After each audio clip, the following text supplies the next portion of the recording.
Seu pai, sua mãe ou avós sentem aquela tontura forte toda vez que levantam da cama ou do sofá? Não ignore isso. Esse apagão rápido se chama hipotensão postural.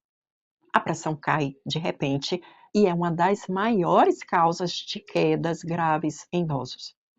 Mas a solução é muito simples e você pode fazer hoje mesmo. É a técnica dos 3 passos. Primeiro, antes de levantar, fique sentado na beirada da cama por 10 segundos. Deixe o corpo acordar. Segundo, coloque os pés firmes no chão e espere mais 10 segundos. Deixe o sangue circular. Terceiro, só então levante devagar usando um apoio se precisar. Essa dica de 30 segundos pode prevenir uma fratura e salvar a independência de quem você ama. Compartilhe esse vídeo com toda a família e siga a Cuida Amores para mais dicas que protegem.